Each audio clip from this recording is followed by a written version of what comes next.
Now it's time for Glow with Marquette Shepherd, a show where talk enlightens and inspires you to glow through life instead of going through the life just to get by. Hosted by Emmy award-winning TV host and best-selling author Marquette Shepherd. Listen now for insightful conversations featuring celebrities and thought leaders. Call in to share your story live on air. Are you ready for a glow up? Your journey towards enlightenment starts right now. Hey, Glow Getters, Marquette Shepherd here with an amazing podcast guest for this episode. She is the author of Shallow Waters, published by Charlemagne the God's Black Privilege Publishing at one of the biggest publishing companies in the world, Simon & Schuster. She's also the former editor of Heart and Soul magazine, and she's something that you call a spiritual psychologist, which is so intriguing, as the theme of this show is not to just go through life, but to glow through life. Anita Kopaz, welcome to Glow with Marquette Shepherd. Thank you so much. It's such an honor to be here. Well, I am so honored to have you, as I talk to people on a regular basis about ways that they can level up in life. I think the past almost 2 years since March 2020 has been challenging for everyone in the world. Every corner of the world has been impacted in some way by this global health pandemic. And then we have the racial reckoning, which, depending on how you identify in this world, you've been dealing with it all your life, or it's being thrust in front of you in a very clear way for the first time. So I want to talk about ways people can not only heal, but level up in the face of adversity and overcome challenges. And something that's intriguing to me is that you chose a career in spiritual psychology to help people do that. But what is spiritual psychology? So spiritual psychology is regular psychology with an extra level of spirituality. So the whole being, or the healed being in spiritual psychology, is simple. It's someone who can love and be loved. So any blocks that are stopping you from fully loving or fully being loved, those are what we work with. It sounds simple, but, there are so many different layers within it. If you're not loving yourself, or if you're not fully loving the people around you, you're not able to express it. And so with spiritual psychology, we bring in that layer of spirit. And the reason I even went to go get my master's in spiritual psychology was because since I was 18, I've been an intuitive reader. And so I've been doing readings for people since I was young, since I was a child, basically. And what would happen was that people, they would come in almost like this, with this energy of like, oh my gosh, how did you know? And like feel like they were like, it was like they were consuming, right? Like whatever I was saying. And then they would come back the next week with the same issues. So it seemed like they were not growing from anything that I was giving them. It was just almost like entertainment, right? Which then for an intuitive reader is very exhausting, because it takes a lot to go in. And I mean, for me, it gives me life, but it's exhausting when someone is not taking it and growing with it. So I had to learn the tools myself to be able to teach people to grow from the information that is being blessed to them, right? Instead of just having it be having it be entertainment, then it now becomes education, right? When you have the tools to know how to use it. Right. Yeah, no, I've seen so many times people say, oh, well, I'm going to hire a medium or an intuitive for this party. And that gets into the kitschy entertainment. And what I hear you saying is you have this gift of knowing. Is that correct to say that? Yes. and you were able to give people puzzle pieces. They don't know how to put puzzle pieces together. And I learned early on with mentors, if a good mentor gives you advice, whether they're intuitive or not, and you don't take it over time, the mentor drops off. So you have to know how to listen to good advice. And so you're saying you followed this path of getting a master's in spiritual psychology so that you can help people understand how to help themselves. Yes, exactly. I love how you just reflected that back to me. Yes. Good. And I hope the glow getters and the listeners and you watching on Facebook, you get it too. Before we move on to my next question, or actually this falls right in line. So I also read before we met that you have this sixth sense, which led you to becoming a spiritual psychologist. But can you explain what that sensation is like for people? I feel like I have 5 senses. Sometimes I have 4 on any given day of the week. Can you explain to people what this intuitive feels like for you? Yes. So for me, it's so normal because within my family, and what I've noticed now, it's within so many families, especially Black families. I've heard people say like, oh yeah, my auntie has prophetic dreams, or, like there's just so many different people have very similar experiences that we just never talked about before. And now people are talking about it. And so, for me growing up, like I used as my example, my aunts always would know when someone was pregnant in our family. My mom, before there was caller ID, she would know everyone who was calling the house. The phone would ring and she'd be like, oh yeah, that's Sharon, something, and answer the phone and it's Sharon. Like my mom would know everything. And so, there's actually so many examples I have within my family, so that when my gifts began to show, I mean, at first, the way they showed, it was like, I definitely did not want them. I would see spirits in the house, and, my mom would just be like, nothing can harm you in this world. Just know that, but it didn't, I still was scared. Right. Wow. And So that means your mom saw it too, if she was able to give you that insight. She had seen them. She's from St. Kitts, and she would see them in the islands. She never saw them in our house that we were growing up in, but I saw them all the time. And so, and I was way too scared to engage, right? Like, okay. Now I'm at a place where I feel like, it's not my favorite thing to see spirits, and I have seen them. But what I've realized now, which is really interesting, it was something that just came up, is that while I was writing Shallow Waters, while I was in it, I was not seeing any spirits in life, right? Where usually I will just see them, like walk by, And it's a book about a goddess, by the way, for those who aren't familiar. So you're writing a book about the goddess, and then all the scene pauses. All of the scene pauses, right? And as soon as I stopped, as soon as I was done and it was published, I saw a spirit. And I had this thought of, because who knows? I mean, there's so many different levels to this reality. Who knows if these spirits are actually people who have passed, or what if they're characters saying they want to be written? Like I was just like, wait a minute. I got chills again just now, because I was like, oh, good. Right? I was like, I didn't see any when I was writing. And so I don't know. I'm kind of learning right now as I go along, like who are these spirits that are showing up for me? Because I think they're different for everyone. So the knee jerk, if I can just kind of make this distinction, the knee jerk for regular people, like myself included, is to think, I see a spirit that's a dead person. You're saying it could be a manifestation of something to come. That's what just came to me. And I was just like, what? And also that makes it a lot less scary for me, right?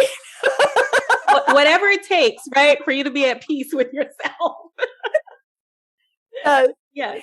But so to me, it feels like any of the other senses. It's just one that's not as accepted, right? Like my dad is an anesthesiologist, and he is always saying that it's his sixth sense that saves people, because people will come up and be like, "How did you know to do that?" And he'll be like, "I didn't know." And they were like, "What do you mean you didn't know?" And he was like, "My body just did it. And it was like a sixth sense came in and did it."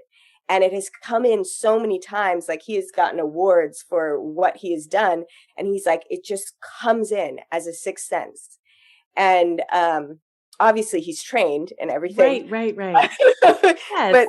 But in those moments when it's life or death, something else kicks in for him. And so I feel like we all have it. It's just about letting go enough of our judgments, right? And allowing that to come through when we need it. And so many of us hold on so tight to what we think we're supposed to be that, we don't get to experience that sixth sense, however it is for each of us. That's so interesting because, and I would love to hear from listeners, or if you're watching on Facebook, comment, tell me what you think. I've had several distinct moments in my life where I've had a knowing, and I don't see things or anything like that. But I remember, for instance, going on a first date with my husband, and the next day kind of being on a bus and looking out the window and saying, I'm going to marry that guy. And there was just never a question. Like it was happening. I didn't date anybody else. And I was like 22 at the time. And it was like, this is going to work out. And then I remember right before I had my son, this weird, I guess it was like in my peripheral vision, like I'm just seeing a little baby toddling towards me. And I'm like, am I drinking too much? I love my eggnog during the holiday. Or like, am I tired? Or did I just see this, like a baby walking towards me? Okay, whatever. And then I end up having a baby. And there's been other times where, like at work, I just will pause and say, oh, this person is going to have this job. And it's time for me to leave. Like, I don't know why, but I need to get out of here. So, it's very much like a half a dozen instances in my, decades on this planet. That you're conscious of. That I'm conscious of. Okay. Happening all the time. And that same exact thing happened before my first daughter. Really? I was sitting on the couch with her father, and I saw a baby like walking by, and I was like,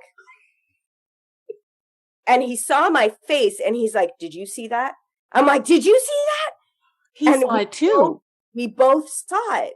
And I was like, oh my gosh, I hope I'm not pregnant. I know, right? It's fine when the baby is here and we love the babies, but it was like, what the heck is going on before? I know. I was nervous. I was like, oh, but all of my kids are beautiful mistakes. All of them. None of them were on purpose.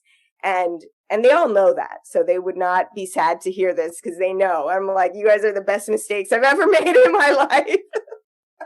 Right. You embrace it. I embrace it so much. They're so amazing, but same exact thing. You're the first person I've ever heard who had the same exact experience as me. And the funniest thing is I love television. I love pop culture. So I kept reverting back to Ally McBeal. Yes. So what made me okay with what I experienced was I was like, I watch way too much Ally McBeal back in the day. So I'm just remembering Ally McBeal right now. And so that's my experience. But I've often heard that everyone is intuitive, right? And even if it's something as small as take a different route to work or school today, how does one, if they're interested, right, grow that intuitive muscle, in your opinion? That's exactly how you listen. You listen. So when you have it, like if you hear something, and it's not like a voice where you're actually hearing a voice, but if you feel something like take a different route to work or grab that pen, right, on the way out, and you listen, right? So as you listen to those little things, it becomes louder and louder. And what's interesting is I remember Oprah saying, even when you don't listen, it becomes louder, but in a more like almost violent way, right? Like if you don't listen, it's like, she's like, eventually it's like a brick drops on your head. So then you stop doing something, you know? But, right. The raindrop, right? Yeah, yeah. And then it's a brick. Like, yeah. Can you not see this? Yeah. I remember Oprah saying that, but this is the opposite way, I guess. This is of how do you listen, right? And you can actually, even before you go to sleep, because you can use dreams in this way as well, just asking your dreams to send you any messages that you need. And you just ask before you go to sleep.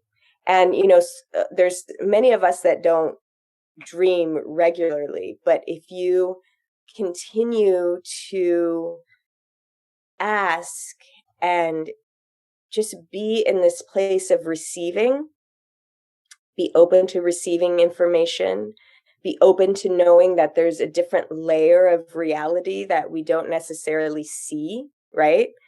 And for some people, you know, they might call God, spirit, Allah, you know, like whatever we call that, just being open to that guiding us, because that feels like more of the sixth sense. It's like as soon as you let go and allow something to guide you, right? And obviously be aware of what that something is that's guiding you. Right. Well, let me ask you this. Is there always a constant and steady good something, or are there things you shouldn't listen to? Is there this whole idea of good and evil and superhero movies are all the rage, and there's always the good force and then the negative force? Right. Is that out there in your opinion? I would say that it's in us, right? Like it's in all of us. And so it depends on, you know, what are the voices saying, right? We want to do what is good for us and good for those around us. And so really checking in, like, is this the highest good for all concerned? Right? And if it is, go with it.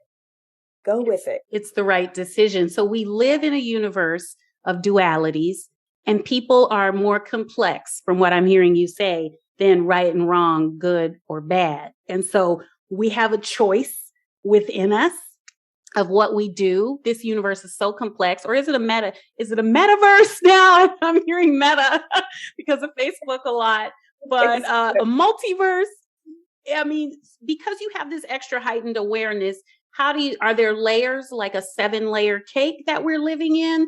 Because I've had so many instances where I'm thinking there is something more in this world, and not just because I was taught that as a girl growing up in church. Like I said, the baby walking towards me, or I've had dreams and I'm like, okay, that was a message. Yeah. Yeah.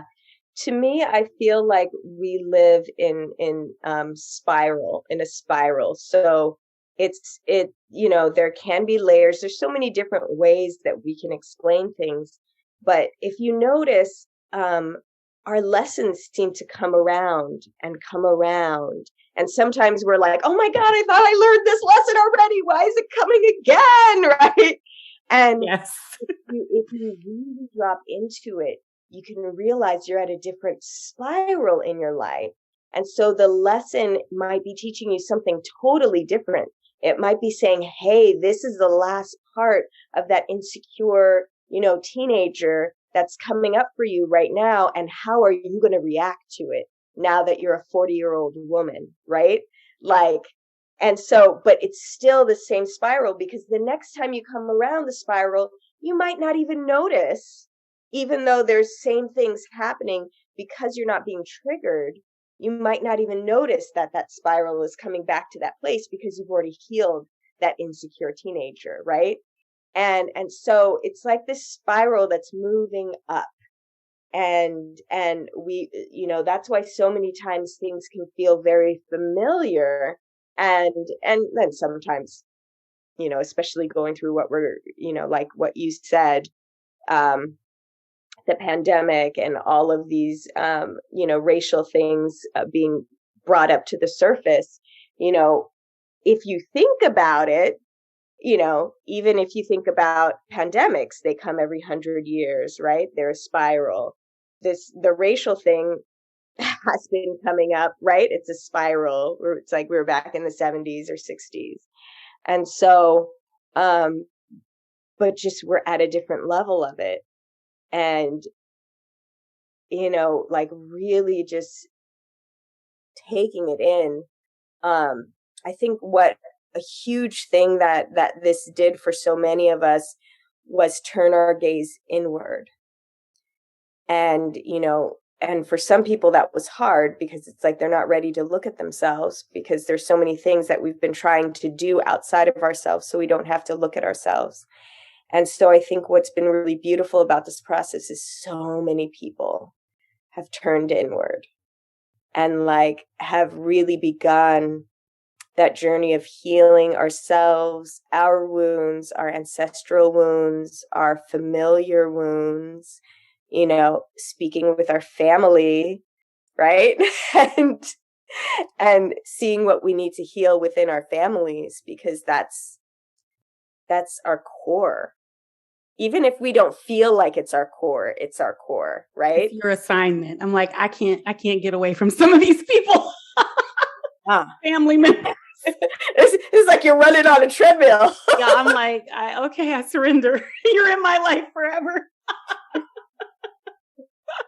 I love it. You answered one of my questions, which was, what does a pandemic mean when seemingly, from what I believe, every person in the planet has been affected in some way? What is the universe trying to tell us? But what I hear you say is it's giving us a global moment to sit and reflect. Yes. I love it. Okay. So how much of life is predestined versus a path of free will? And I spoke earlier about like, I met my husband, went on one date and was like, oh, I'm going to marry him. It felt like I bumped into him, like a shoulder. I wasn't looking for him. And then with the baby, I was like this super, like, I am like career track. And then the baby just happened like that. And so my question is, I hear about free will, and of course I can do this or that, and anyone can, but how much of it's just going to happen? You're just going to stumble upon this experience because your soul is on that path. It's so interesting. Everyone obviously has their own idea of this. And for me, I feel like, anytime I hear it is written, right, it feels very good in my soul, right? And what it feels like to me is almost as if there are certain pinpoints that are written, right? Like your husband, your baby, like certain pinpoints that are written. And then within that whole space, we have this free will, right? And we make the choices and then hit these pinpoints, right? But the choices we make are our own because we really do have free will. And they say even with spirit and with God and, with the other realms, they only step in if you ask them, right?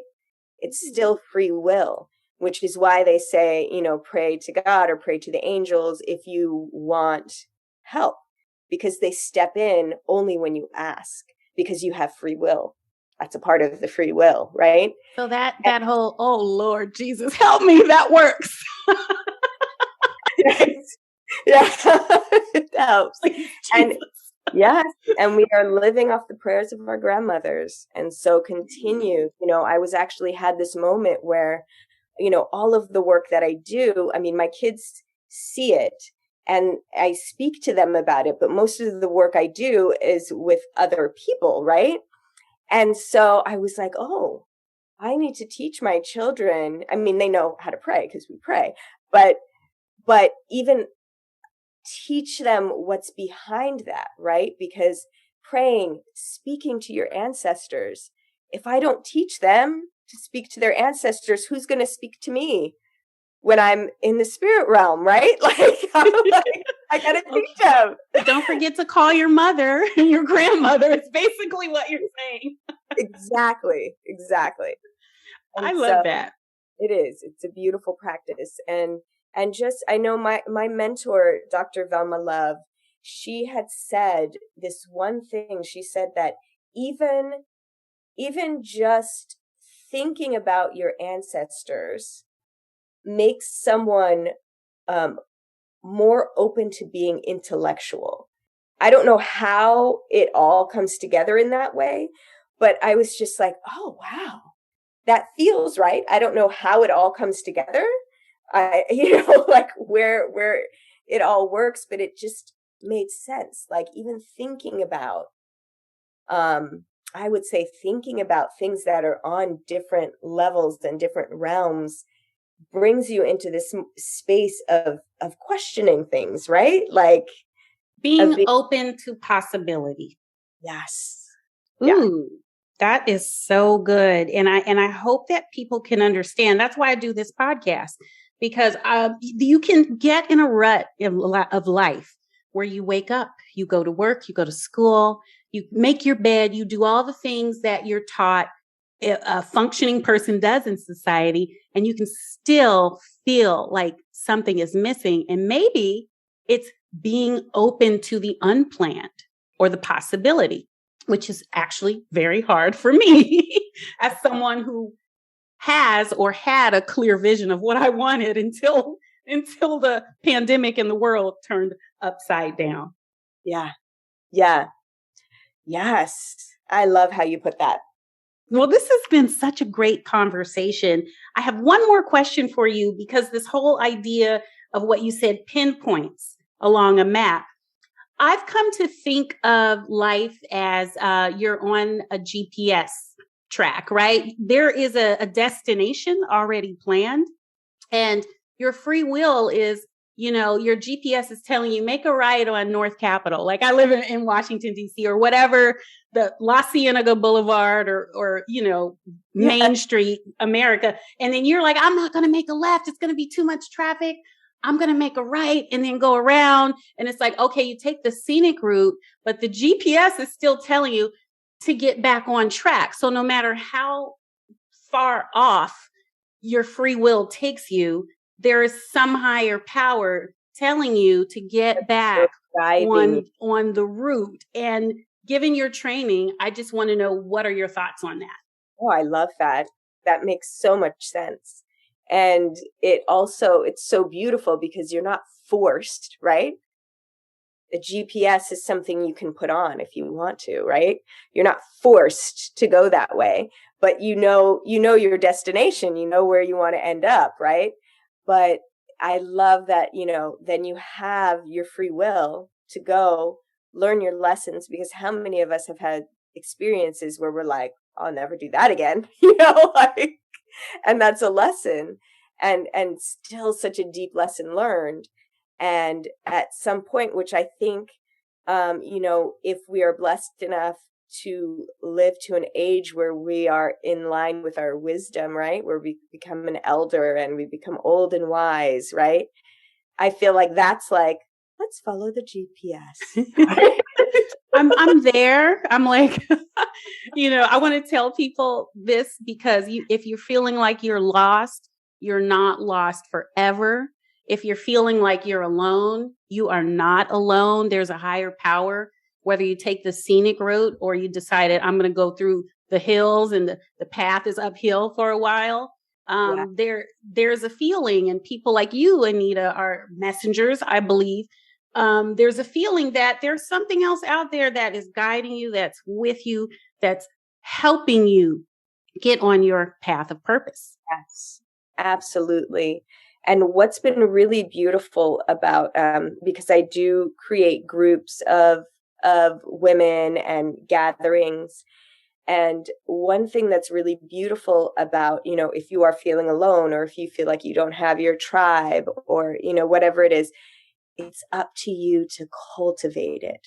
it doesn't just come magically. You have to be the person you want to bring into your life, right?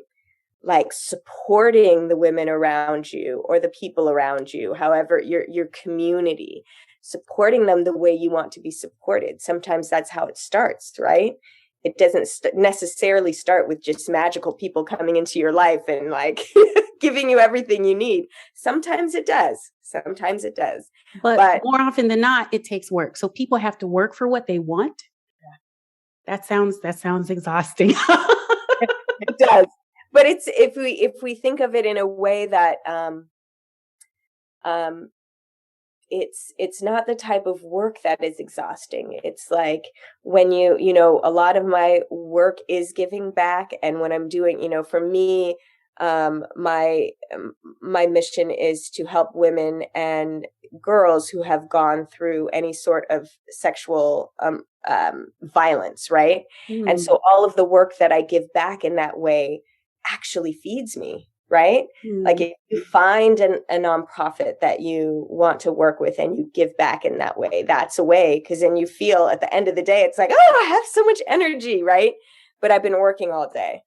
And so it's that type of work is what I'm talking about. And I was being sarcastic. And I have found that when you give, there is a high. Some people have a giving high. And when you are doing work that's aligned with your values, I have found that I'm energized. I can work a 14 and 15 hour day.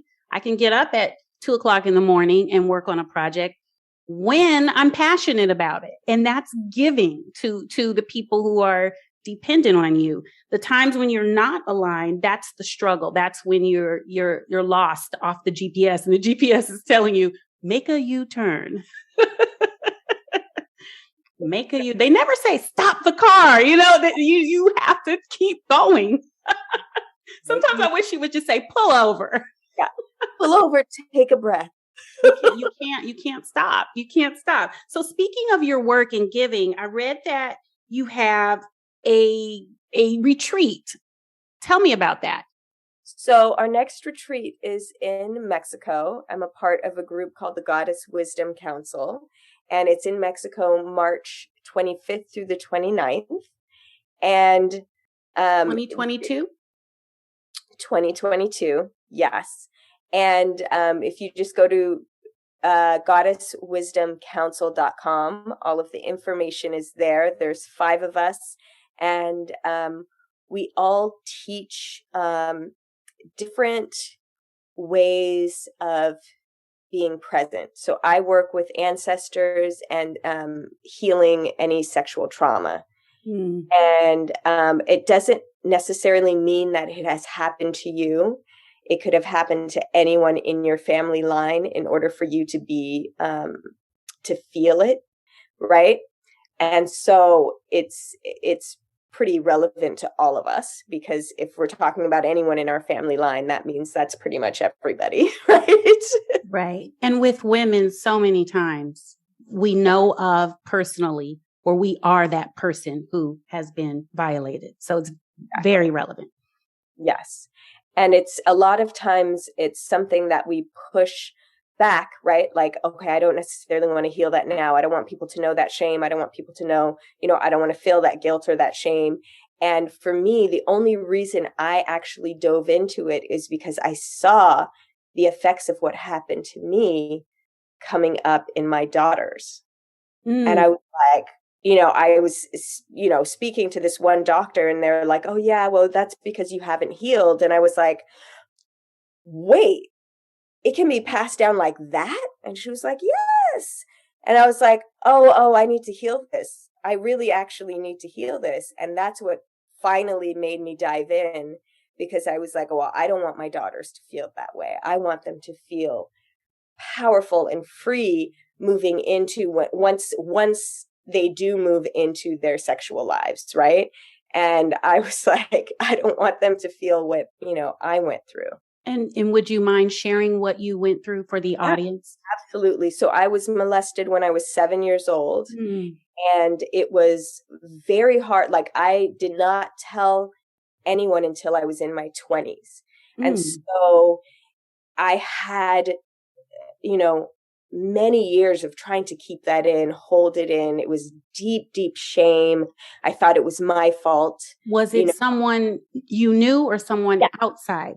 Someone it's always someone inside the social circle of the family. Yes. Yeah. Which is also very interesting because even with sexual trafficking, right? We're taught to watch out for the people out there. Most of the times it's someone in our circle. And, I can't remember the percentage, but it's a very high percentage that it's someone in your circle, either a boyfriend or a boyfriend's mother or a boyfriend's father, or sometimes even someone, an uncle within your family. Like it's usually someone who's close to you. And, which is very ironic because we're really taught to look outside, right? Like watch out for the people. Right. And in my journalism years prior, I interviewed someone who said to raise awareness about this very issue. And he said, watch out for the lure of kindness. The boogeyman isn't scary, to put it simply.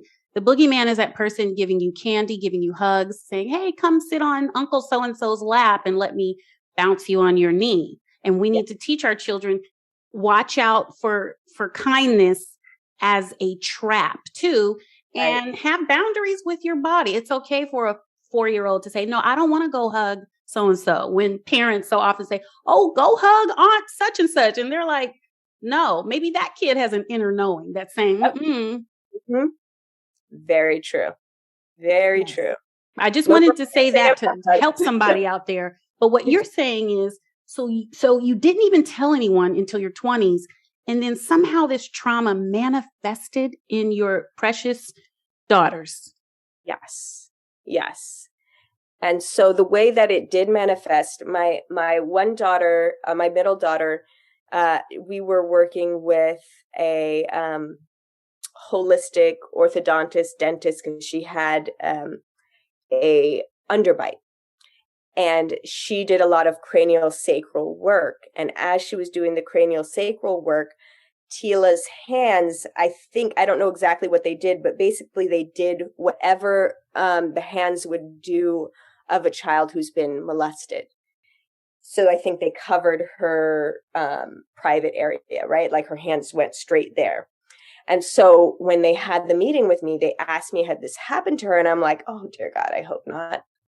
And I talked to her and everything. And then they were like, okay, wait a minute, because this particular doctor, we did our master's together. So she knew my background because the whole class knew my background because we would work through our issues in class. And so she said, wait, how old were you when you were molested? And I was like, I was 7. And she's like, and how old is Tila? And I was like, she's 7. And she's like, oh yeah, no, she's just manifesting what happened to you at 7. And I was like, oh, I need to heal this like once and for all. I had no idea. First of all, I had no idea that the signs of a child who's molested is that they cover their private parts. And then two, that your child is psychically picking up something that says shame or protect this. Correct. And it was while the woman was doing certain things with her cranial sacral, right? Like she was in session. And whatever it was that Tila did, she protected herself, right? And so, and I continue to have the conversation with her to see if anything really did happen, right? In the physical world. She hasn't said, I don't know if that means if it has or not, because I was the same with my mom. I always told her nothing happened, right? Like she's always asking me, because even with my mom, something happened to her when she was younger. Right? So she was always very aware and asking, and I would and that was another thing too, is that I'm pretty much a really honest person. Like it just comes out, right? And so that was very hard for me as a child to lie to my mom. And that was another thing, because I would just be like, no, nothing happened.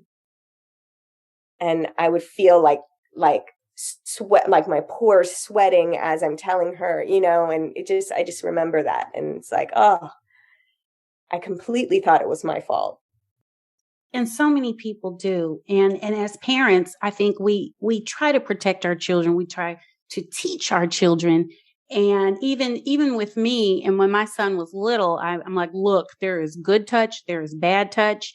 And as soon as you can, you're going to start going to the bathroom. I won't even be in the bathroom with you as long as you can do everything yourself, because I want him to have this freedom to have space between himself and adults. And the sad thing about this life is you never really know. And you think about, kids, you send them off to school or a play date or wherever they're going, and all you can do is equip them with knowledge. Exactly. Yeah, because you don't want to stop them from having experiences, right? And it's just, equip them with knowledge, and also equip them with the knowing that they can survive. That we can, having the trust that we can survive anything that we go through. Because That's sometimes we feel like we can't, but we move through. And it's like what you were saying earlier, call on the ancestors. I jokingly say, when I'm in a hard position, I say, well, Harriet Tubman, if she was able to do what she did when she did that, and I've said that on previous podcasts, then certainly I can in 2021 get through whatever thing I'm feeling is devastating or just a brick wall. Yes. And it's funny because we say jokingly and we bring in the levity, but it's real. Our spirit is really saying it to ourselves. And Harriet Tubman is, one of the characters in Shalawatas. Oh, I think I remember that. Maybe that was a message to bring up the book once again, because I believe that there is a real power in storytelling. I don't know why, but the arts and culture, I believe, when the world and people are going through trauma and negativity, whether it's war or a health crisis or a racial crisis, there's something about sitting back and reading a good piece of fiction or watching your favorite show. Like for me right now, it's Insecure, where I don't know if it's an escape, but there's something about storytelling. And what do you think that is? That it plays a real role in society that I don't think all of society quite gives entertainment and storytelling credit for. Yes. So I like to call it medicine stories. So when there's a story that brings you back into alignment or into healing, something like what Black Panther did for us, like it all of a sudden just brings everyone into this place of knowing their power, right? Or brings it in a lot of people into knowing their power. And those are what I call medicine stories when they do that. And, if you think of even, indigenous cultures, and especially with Yemeya and Yoruba people, these stories of the Orisha, the goddess. Yemeya is the main character, the goddess in your book. Yes, and she is a Black mermaid, and she is a deity from the Yoruba people in Nigeria. And basically, historically, the stories were passed down orally. So they are these stories that were told for years upon years. And the first written accounts of her were during the 1500s, I believe. And it was, when the first peoples were, African peoples were being brought along the transatlantic slave trade. That's when the first written stories, because people would hear about them and they wrote about them. But the stories, we have no idea how truly old they are because they were passed down orally. And it is amazing to me that the story of the Black mermaid is so old and has not been widely shown, right? And so now I'm just excited that there's so many people who are doing it, right? We have, my book, Shallow Waters. Another book came out this year, Skin of the Sea. about Mami Wata and Yemeja. And so there are stories coming out, and I love it. I love this that. Is awesome, especially now that we're hearing that the Little Mermaid will be Black.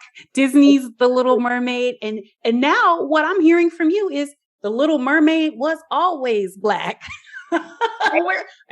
we're coming back to our origin stories here. Anita, this has been such an amazing conversation. I knew when I read about you in your book that I had to have you on this show and talk to you and learn more and introduce you to my audience. For people who want to know more about you, your book, your retreats, where can they find you, and what's the best way for them to connect with you? Absolutely. So my Instagram page is the best way, and that's my name, Anita Kopacz, AnitaKopacz. And also for the retreats, goddesswisdomcouncil.com. Wonderful. Thank you so much. And it's Kopacz. The CZ is pronounced with a CH. So thank you for sharing that knowledge. And I just want to remind my listeners and my viewers, every time I end the show, I say it, but I hope you take it to heart. Don't just go through life, glow through life. And if you like this episode, please rate and review it on Apple Podcasts or wherever you listen to your podcasts.